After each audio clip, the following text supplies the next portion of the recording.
दोस्तों, कहानी पूरी सुनिएगा, आपको बहुत पसंद आएगी। नमस्ते, मेरा नाम है रिया।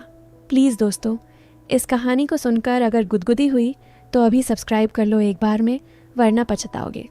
उम्र अभी 19 की हो गई, लेकिन जब से होश संभाला है मेरे अंदर एक अजीब सी गुदगुदी रहती है, जैसे बदन में कोई हल्की सी आग लेते आग सुलगती संगीत हो जो कभी बाहर नहीं निकलती, बस अंदर ही घूमती रहती है।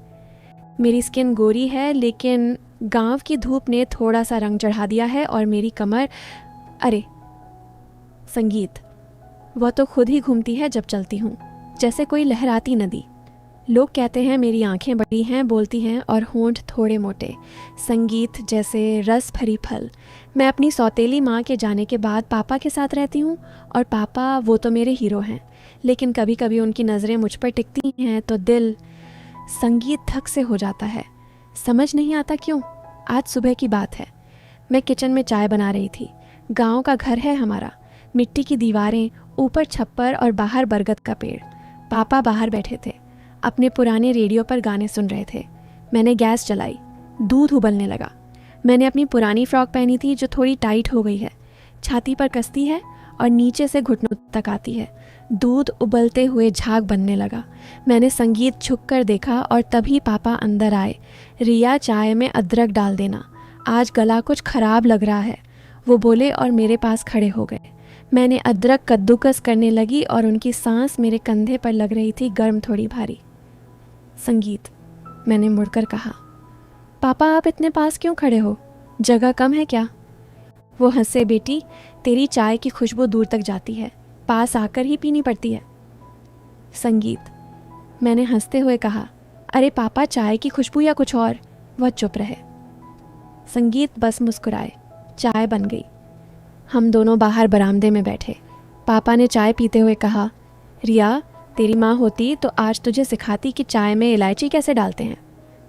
संगीत, मैंने कहा। पापा, आप ही तो मेरी माँ भी हो, पापा भी। वो मेरी आंखों में देखते रहे। संगीत, जैसे कुछ कहना चाहते हो। चाय पीते पीते पापा ने अपना पुराना एल्बम निकाला जो अलमारी में रखा रहता है। देख रिया, यह तेरी माँ की फ़ोटो है, जब वह तेरी उम्र की थी। मैंने फ़ोटो देखी। माँ सुंदर संगीत थी, लेकिन मैंने कहा, पापा, मैं तो उनसे ज़्यादा मतलब अलग हूँ। संगीत, पापा ने मेरे बालों में हाथ फेरा। हाँ बेटी, तू अलग है, तेरी मुस्कान में कुछ और ही जादू है। उनका हाथ मेरे बालों में फंस गया। मैंने हल्के से सिर हिलाया, लेकिन वो हाथ नहीं हटाया। बाहर मुर्गियां बोल रही थीं। संगीत और पापा की उंगलियां मेरे कान के पास घूम रही थीं। मैंने कहा, पापा, आपकी उंगलियां गर्म हैं। वो बोले, सर्दी का मौसम है ना संगीत, गर्माहट चाहिए। मैं हंस पड़ी, लेकिन अंदर कुछ हो रहा था, जैसे कोई तार खींच रहा संगीत हो। फिर पापा ने कहा, चल आज खेत पर चलते हैं, फसल देखनी है। हम दोनों साइकिल पर निकले। संगीत, मैं आगे बैठी, पापा पीछे। रास्ते में गड्ढे थे, साइकिल उछलती और मैं पापा की छाती से टकराती। हर बार टकराने पर पापा की बाहें मेरी कमर पर कस जाती। संगीत, रिया संभल के वो कहते, लेकिन उनकी हथेलियां मेरी कमर पर रुकती। मैंने कहा, पापा, आपकी बाहें मजबूत हैं। वो बोले, बेटी को संभालने के लिए तो मजबूत होना पड़ता है। खेत पर पहुंचे, फसल हरी थी। पापा ने कहा, देख, यह गेहूं की बालियां जैसे तेरे बाल। मैंने एक बाली तोड़ी, अपने बालों में लगाई। पापा ने मेरे पास आकर कहा, सही लग रही है, लेकिन तेरे बालों में कुछ और लगेगा। मैंने पूछा, क्या? वो मुस्कुराए। संगीत, बाद में बताऊंगा। खेत पर हम घूमते रहे। पापा ने एक जगह रुककर कहा, रिया, यहाँ बैठ, थोड़ा आराम, संगीत कर। हम एक पेड़ के नीचे बैठे। पापा ने अपनी शर्ट की आस्तीन ऊपर चढ़ाई। उनकी बाजुएं मजबूत थीं। मैंने कहा, पापा, संगीत, आप जिम जाते हो क्या? वो हंसे।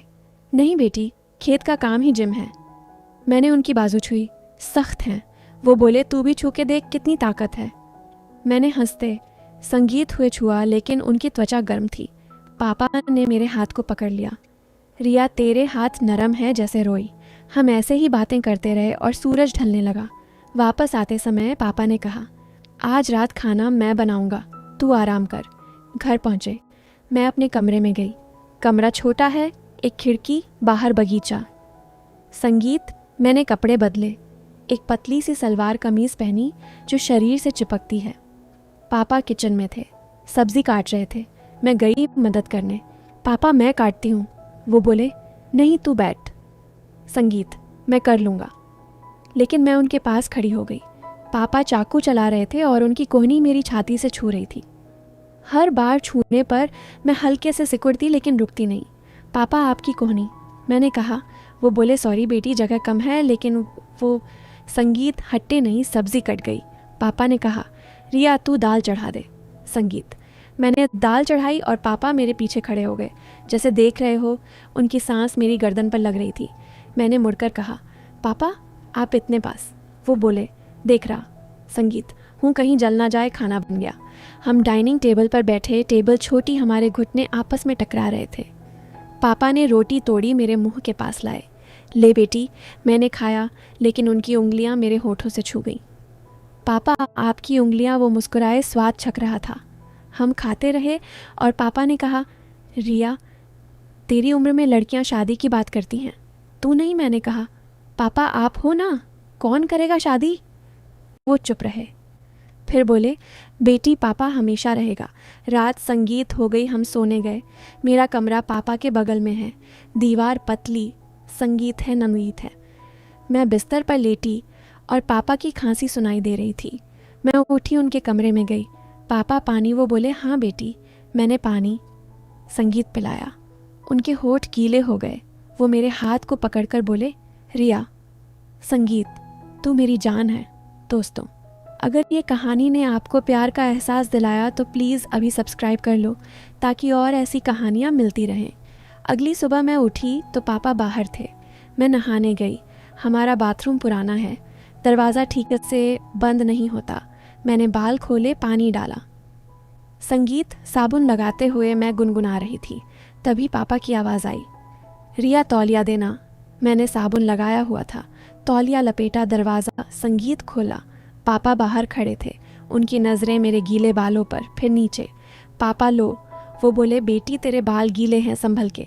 मैंने दरवाज़ा बंद किया, लेकिन दिल तेज़ धड़क रहा था। नहा कर निकली। पापा किचन में थे। रिया नाश्ता कर ले। हम नाश्ता करने लगे। पापा ने कहा, आज गांव की मीटिंग है, चलना है। हम मीटिंग में गए। वहाँ पापा सरपंच से बात कर रहे थे। मैं पास बैठी। संगीत, पापा की आवाज़ गूंज रही थी और उनकी शर्ट की बटन खुली थी, छाती दिख रही थी। मैं देखती रही। मीटिंग खत्म हुई। वापस आते समय पापा ने कहा, रिया तू। संगीत, बड़ी हो गई है, लोग देखते हैं। मैंने कहा, पापा आप भी तो देखते हो। वो हंसे, बेटी को देखना पापा का हक है। घर पहुँचे, पापा ने कहा, रिया आज तुझे कुछ सिखाता हूँ। वो मुझे सिखाने लगे कि पुरानी चीज़ें कैसे ठीक करते हैं। संगीत, एहतियात की। हम गैरेज में गए जहाँ पुरानी साइकिलें थीं। पापा ने एक स्क्रू ड्राइवर पकड़ा। देख ऐसे घुमाते हैं। मैं उनके पास झुकी, उनकी सांस मेरे चेहरे पर। पापा ऐसे। मैंने ट्राई, संगीत ने किया, लेकिन हाथ फिसला। पापा ने मेरा हाथ पकड़ा, ऐसे। बेटी, उनका हाथ मेरे हाथ पर था, गर्म। हम ऐसे ही काम करते रहे और पसीना आ गया। पापा ने अपनी शर्ट उतारी। बनियान में थे, उनकी छाती पर बाल थे। मैं देखती रही।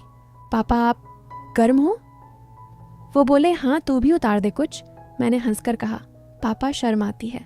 वो बोले, बेटी से क्या शर्म। संगीत, शाम हुई, हम बाहर बैठे। पापा ने कहा, रिया तेरी माँ को मैं ऐसे ही प्यार करता था। मैंने कहा, पापा अब मुझे करो। वो मेरे पास आए, गले लगाया। उनकी बाहें मजबूत थीं। मैं तेज से। संगीत उनकी छाती से चिपकी। पापा आपकी धड़कन तेज है। वो बोले, बेटी के लिए है। हम ऐसे ही बैठे रहे। संगीत, रात में मैं सो नहीं पा रही थी। पापा का कमरा में फिर गई। पापा नींद नहीं आ रही।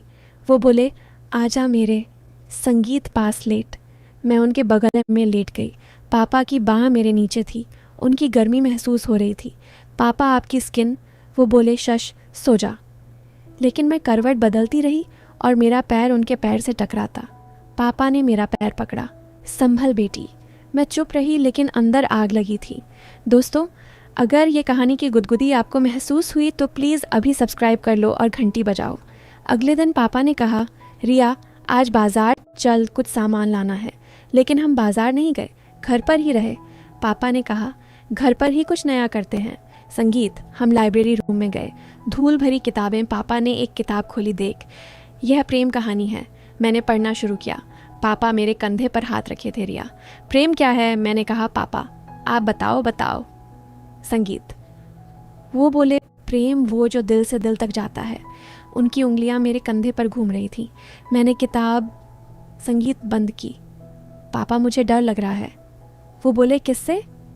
मैंने कहा, अपने से। दिन बीतते गए। हमारी ज़िंदगी ऐसी ही चल रही थी। पापा हर काम में मेरे साथ, मैं उनके। संगीत से, कभी किचन में उनकी सांस मेरी गर्दन पर, कभी बगीचे में उनकी हथेली मेरी कमर पर। लोग गांव में कहते, देखो बाप बेटी कितने करीब हैं, लेकिन अंदर कुछ और। संगीत, हरी बात तनी तय संगीत था। एक दिन पापा ने कहा, रिया तेरी शादी की बात करनी है। मैं चौंकी, पापा क्यों? वो बोले, बेटी बड़ी हो गई। मैंने कहा, मैं नहीं करूँगी। वो चुप रहे। रात में मैं रोई। पापा आए। क्या हुआ? मैंने गले लगाकर कहा, पापा मुझे छोड़कर मत जाना। वो बोले, कभी नहीं। फिर एक दिन पापा बीमार पड़ गए। बुखार। मैंने सेवा की सर पर पट्टी रखी, दवा दी। पापा कमज़ोर थे। मैं उनके पास लेटी। रिया तू मेरी ताकत है। मैंने कहा, पापा आप मेरी। पापा ठीक हुए, लेकिन कुछ बदल गया। पापा ने कहा, रिया मैंने गलती की। मैंने पूछा, क्या? वो बोले, संगीत, तेरी माँ के जाने के बाद मैंने तुझे गलत नज़र से देखा, लेकिन तू बेटी है। संगीत, सिर्फ बेटी? मैं रो पड़ी। पापा मैं भी डरती थी, लेकिन आप मेरे पापा हो। उस दिन के बाद हमारी ज़िंदगी बदल गई। पापा ने मुझे कॉलेज भेजा। मैं पढ़ने लगी। पापा घर संभालते। हम अब दूर थे, लेकिन करीब। थोड़ी सी गुदगुदी अभी भी है, लेकिन अब वो प्यार की है। थर की लोग सोचते होंगे कुछ और हुआ, लेकिन सच ये है, प्यार बिना छुए भी होता है। पापा अब कहते हैं, रिया तू मेरी बेटी है हमेशा, और मैं मुस्कुराती हूँ। दोस्तों, अगर ये कहानी आपको बहुत पसंद आई और दिल छू गया, तो प्लीज़ अभी सब्सक्राइब कर लो एक क्लिक से। कहानी ख़त्म, लेकिन ज़िंदगी जारी। दोस्तों, ये प्यार की स्टोरी अगर आपको भावुक कर गई तो सब्सक्राइब कर दो प्लीज़। दोस्तों, अगर ये गुदगुदी वाली कहानी पसंद आई तो चैनल को सब्सक्राइब कर लो ताकि और मिले। दोस्तों, अगर ये स्टोरी ने आपको पापा के प्यार का एहसास कराया तो प्लीज़ अभी सब्सक्राइब कर लो एक बार में ही।